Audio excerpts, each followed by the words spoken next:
We got one of the hottest, one of the dopest. I don't even call it reggae. I don't know if to call it. What you want to call it? Shit, man.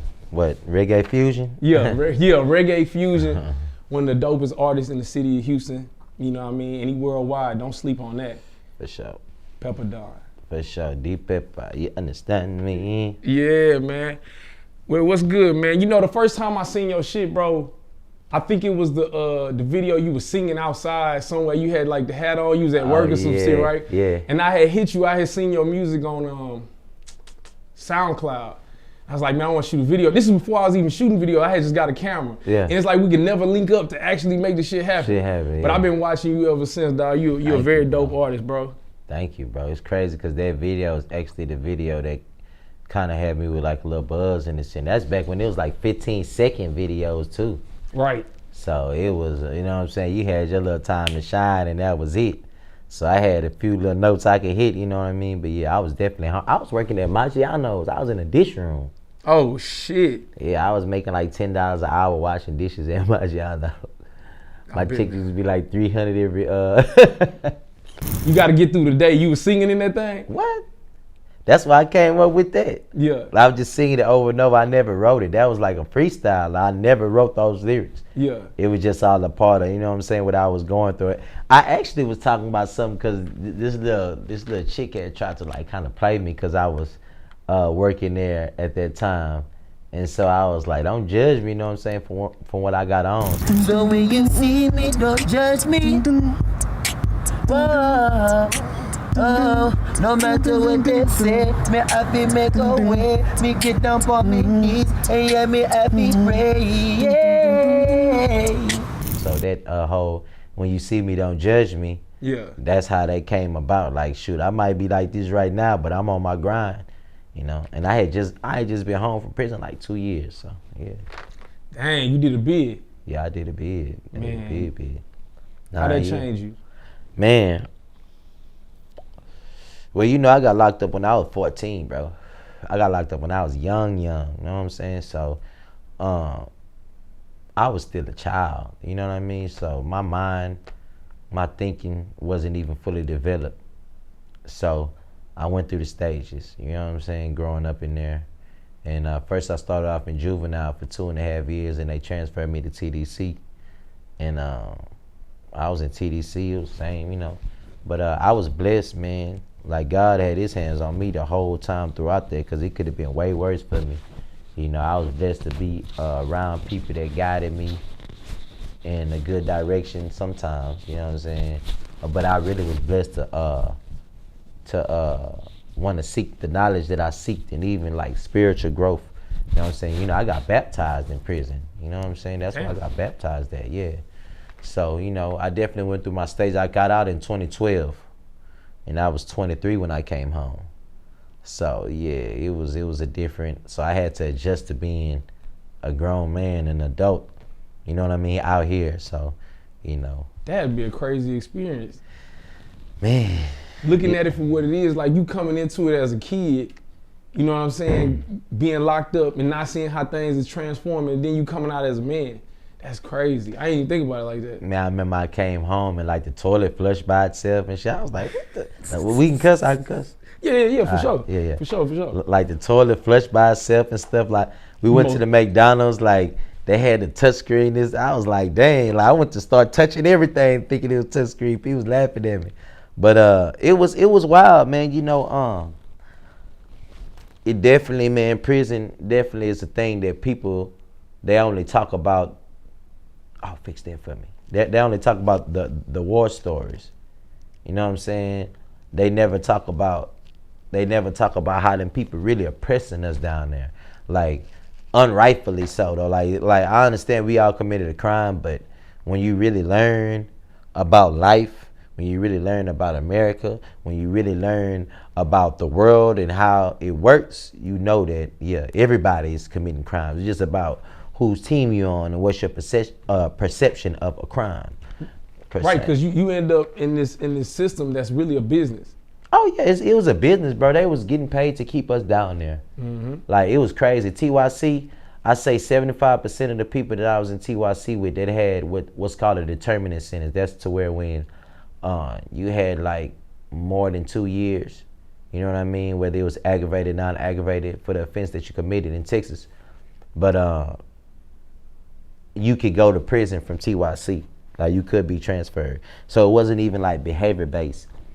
It was more so if they felt like you were re-socialized. You know what I'm saying? If they felt like you had empathy for what you did. So it basically was you just reciting some stuff to these people and them saying, like, oh, we think he changed, so we'll let him out. So you know that if you're getting paid to keep somebody somewhere, why would you be like, oh, we're going to let him out? No, we need him in here. You know what I'm saying? That's how it went.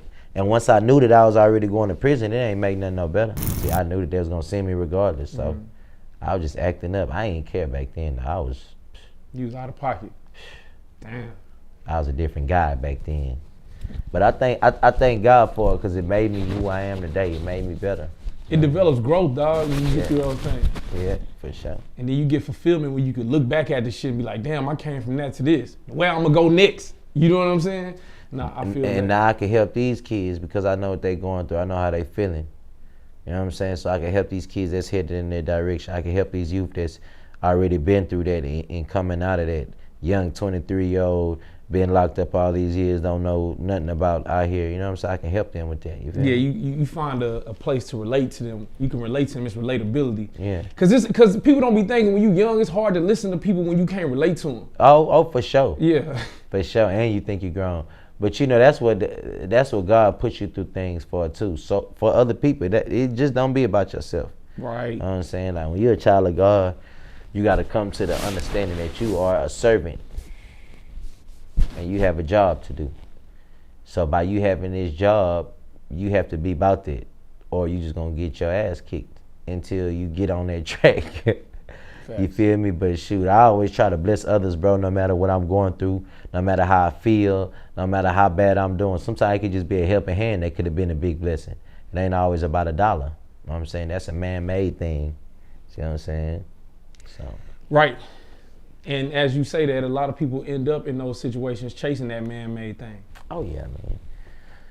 I've been a victim to that, too. But, you know, maturing in life and really being through some situations, I understood that, first of all, money is everything and nothing at the same time.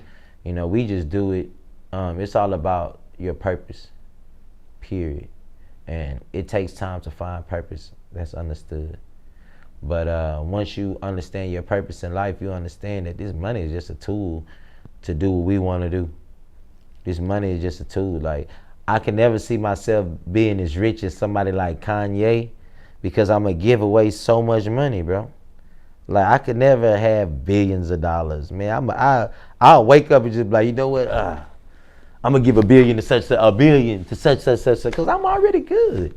Right. Like, what I need all this money for when I got a certain amount? I'm already good. As long as we have real wealth, and that's in things like, you know, crops. Like, I want my people to have things like farms. I want them to be involved in real estate. Right. You know what I mean? Transportation. These are real resources. I'm talking about down to the core, down to where we designing our own vehicles or whatever it might be. We have this much investment in this design or this company because this is the real wealth. This is what's going to keep us straight, rather than me just having $1 billion and like, oh, we all eating off this. No, we all need to be entrepreneurs. We all need to be businessmen and businesswomen. Right, because I feel like you give the world something, the world give back something back to you. Oh yeah, for sure. And sometimes they don't, but sometimes God give it all to you. Right. You can't expect for the world to always give it back per se, but you're gonna be blessed for doing your due diligence. You know what I'm saying? I think a lot of times, especially in our community, we chase selling things that ain't really useful.